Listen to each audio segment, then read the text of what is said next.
Good afternoon and welcome back. This is US Home Talk. We are your go-to real estate podcast, whether you're buying, selling, investing, wanting to learn more about real estate, or how to protect your investment and to keep it in great condition. We got your back. We are your host, Marcus Walgrave with the South Dakota Home Team, powered by Hague Realtors, Jason Walgrave with Walgrave Real Estate Group at RE/MAX Advantage Plus, and Mike Overson with Luminate Bank. Anything and everything real estate. Don't forget to shoot us a message or give us a call on our real estate hotline at 612-234-7585. If you guys want to get a hold of us, the best way to do that is our website, ushometalk.com. Good afternoon, gentlemen. How are we doing today? Man, I'm doing fantastic. I'm doing fantastic, Marcus and Mortgage Mike and Evan in the background. I'll tell you what I'm not going to do. I'm not going to talk about what the weather is today because I'm not entirely sure when this episode's going to air, but it is a fantastic day. That's true. Yeah, we are pre-recording here today, so we're going to have a great topic. We are going to be talking about who is buying and selling, who was buying and selling in 2025. The National Association of Realtors, every year they come out with their end-of-year profile of home buyers, sellers, and it just lets us kind of get an idea of like, hey, what transpired throughout the year. Just came out, it's hot. November 4th is when NAR released their report. We're not going to touch on everything. That'd be like a whole day show. But we are going to try to talk on the 10 highlights from the report, and we're going to do this in a two-part. So today is going to be part one. The following week we'll do part two, and we'll kind of cover the second half of that. So, guys, when we jump into today's topic, I'm going to kind of cover the highlight, and then you guys, if you have any thoughts or comments on it, if you felt like that's what you guys experienced in your market. Jason and Mike service the Twin Cities area in the Minnesota area, and I'm down in Sioux Falls, South Dakota. And so it'll be kind of interesting to see if we saw exactly what they reported or if it was a little different, and we'll kind of go from there. So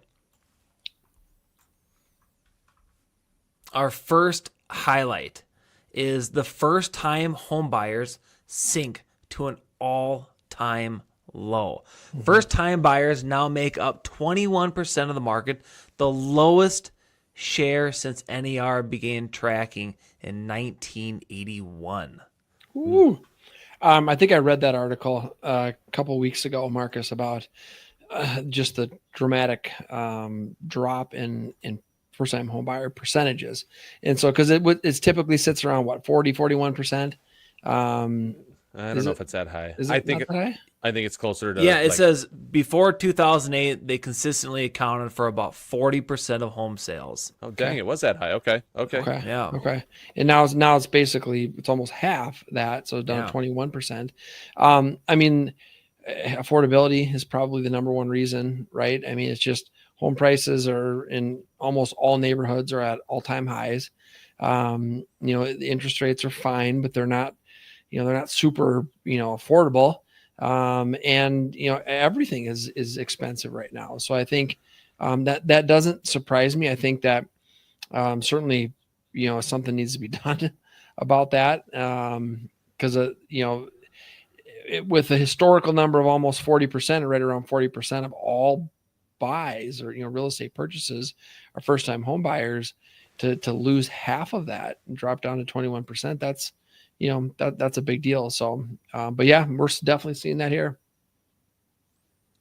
So I'd be curious, just a comment. So first-time home buyers now, how many of those would be first-time home buyers, right? We're 20%, they're like, we're half, right? So that half that didn't buy, that would typically buy, are they renting or are they living with family?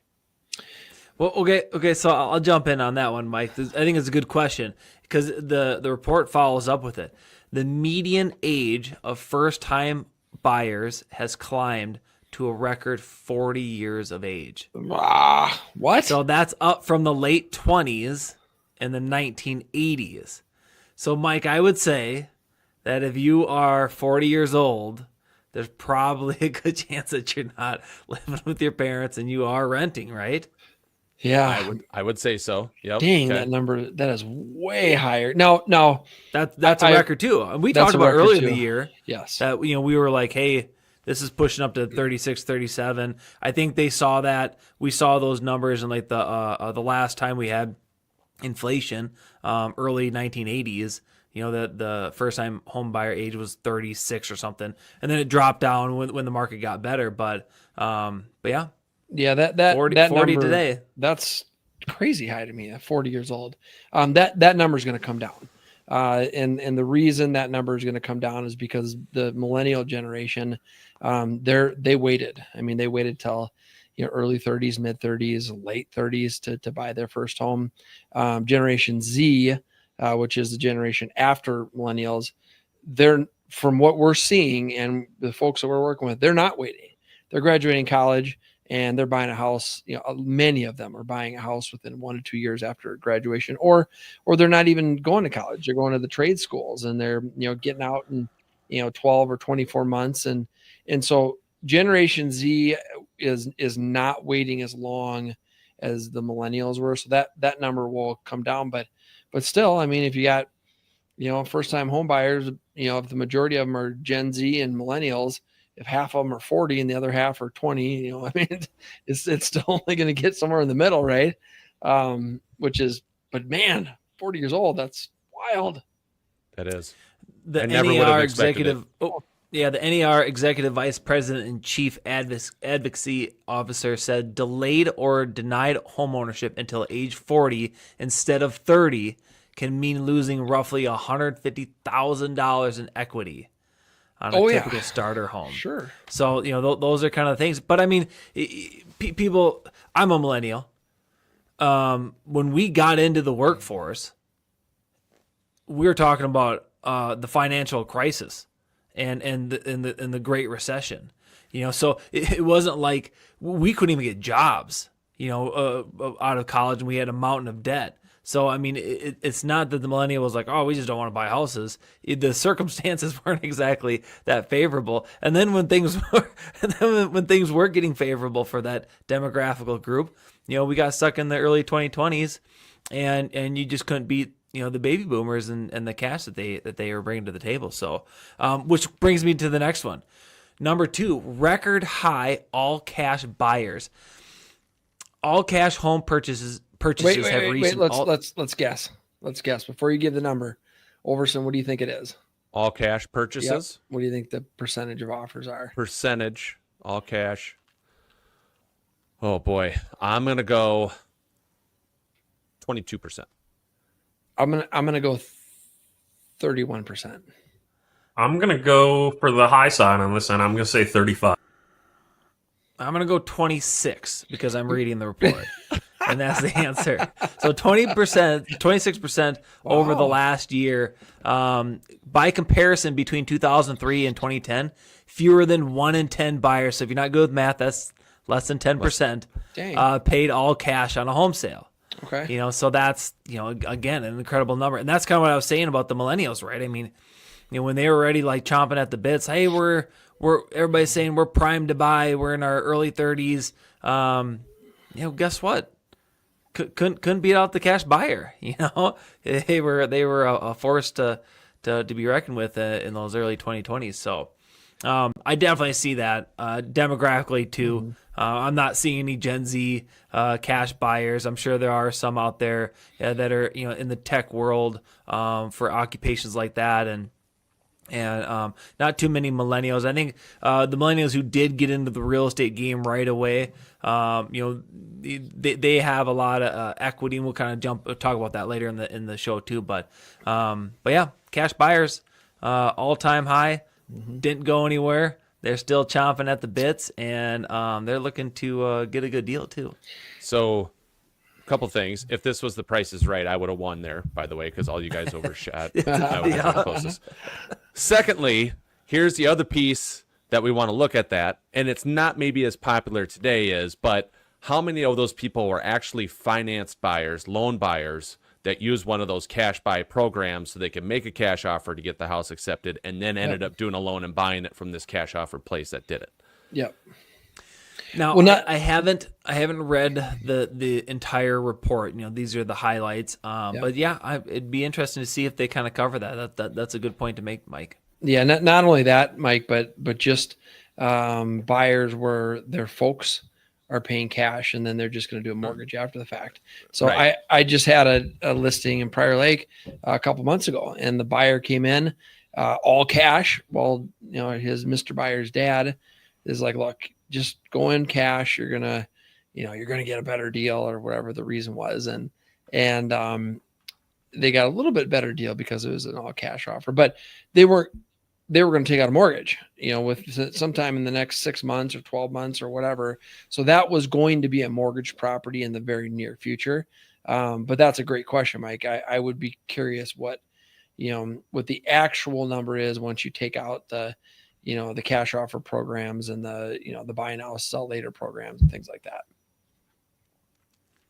Number 3, higher down payments. Down payments continue to rise for both first-time and repeat buyers, reaching levels not seen in decades.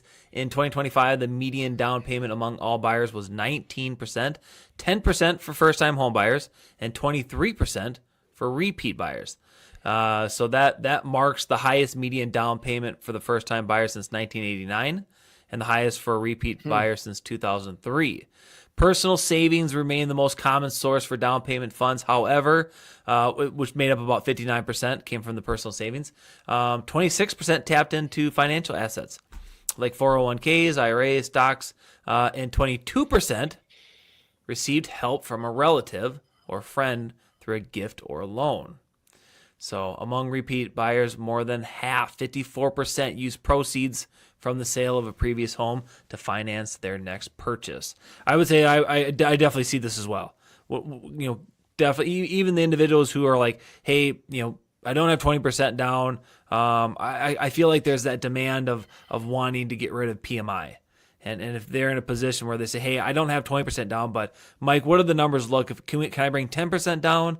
And I hear that there's this one-time PMI option that I can do, at time of closing. I feel like that's an avenue that I've seen people take.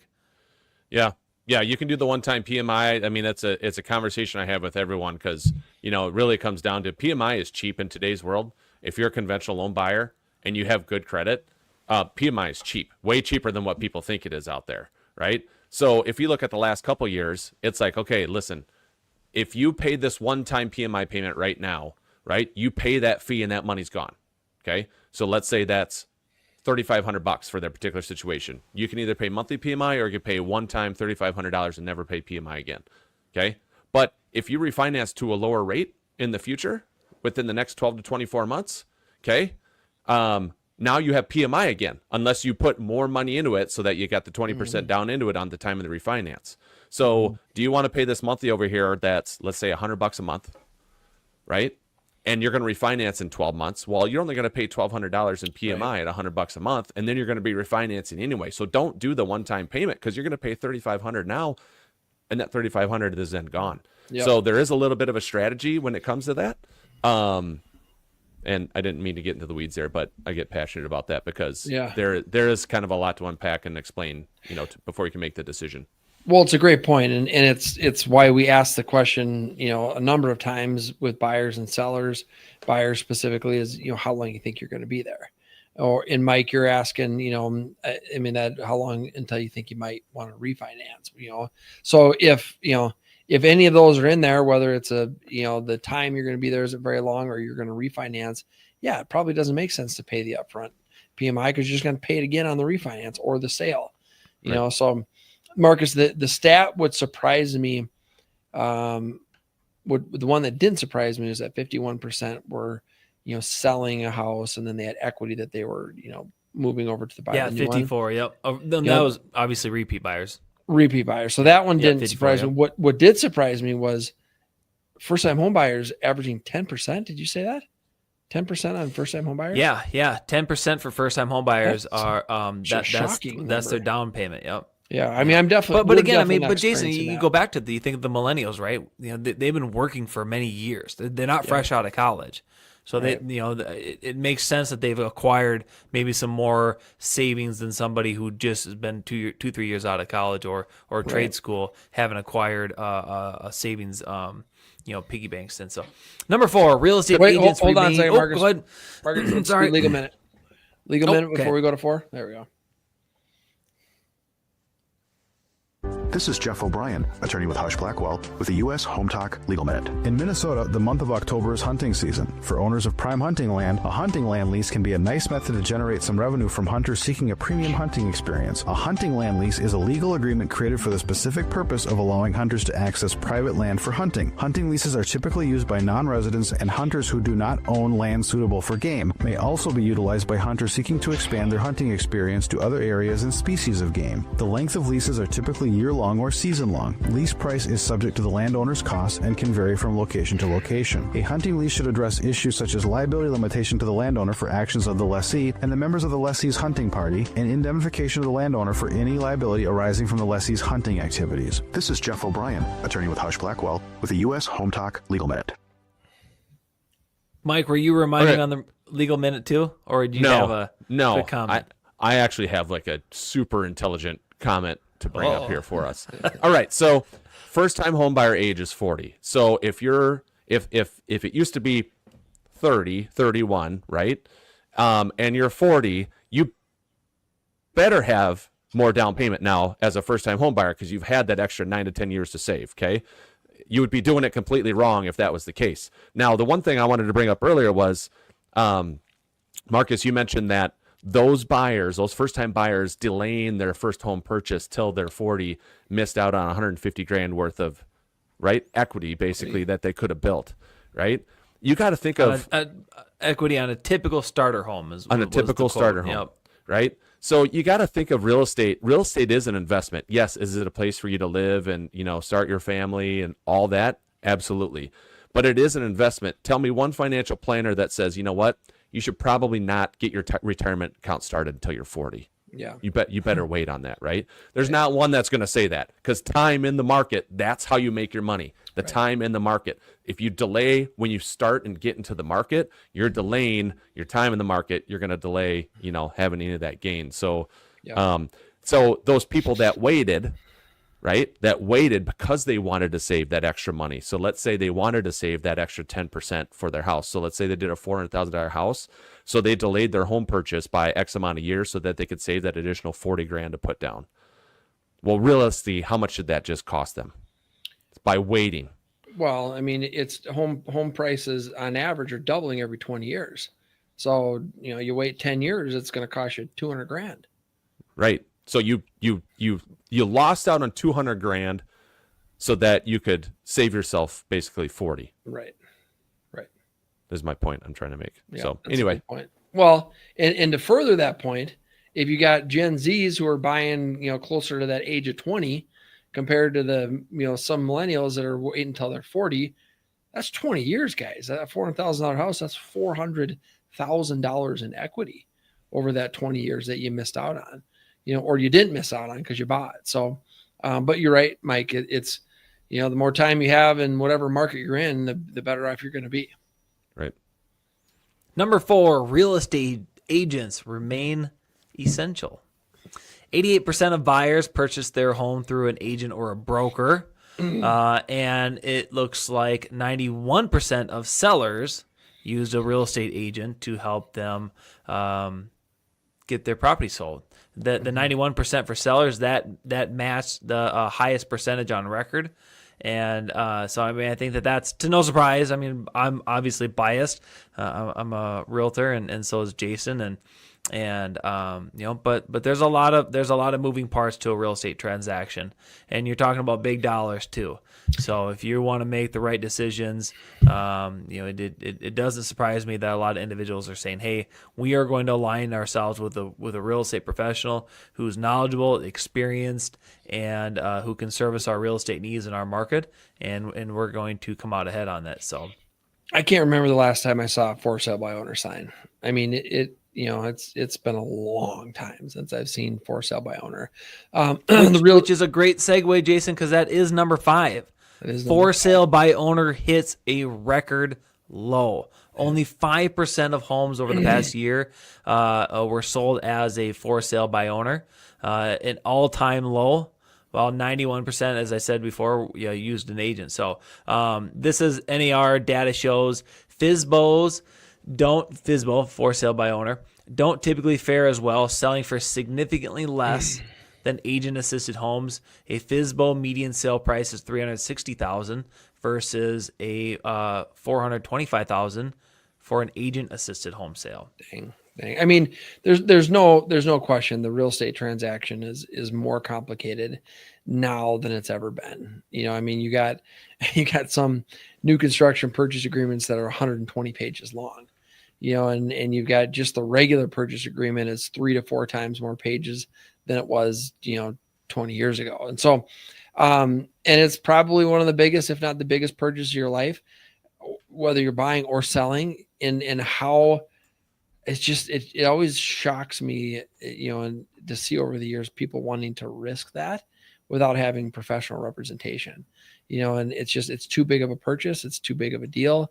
Look, can some people go without? Sure. I mean, if you got experience, maybe you're a flipper, you're an investor, and you bought and sold a whole bunch of properties over the years and you're comfortable with the process. Then maybe you don't. But it's an important transaction, maybe the most important. And I think it's in your best interest in almost every case to have representation. Well, it's just proof that FSBO just doesn't work. It doesn't make sense. It doesn't work. Just don't do it. That's why it's becoming less and less popular. Yep. Because people are finding out. It did note there the most common motivations for homeowners to sell by homeowners to sell by owner include selling to a friend or a relative. Mm-hmm. So that is the most common motivation. So I think when you look at that situation, that definitely happens. I mean, I know I experience it in my career often. Family wants to sell to family, or a friend wants to sell to a friend, and that makes total sense. So I think that's probably making up the majority of what's going on out there, and that's understandable. That is what we are going to cover on part 1 of today's show. We're going to be coming back here in a week and finishing up that next one. So as our show comes to an end, we want to thank you guys all for your time, taking your time to watch our show, for your support of US Home Talk. You guys can find today's show or our past shows on our website at ushometalk.com. As always, thank you for everything, and we hope you guys have a blessed week.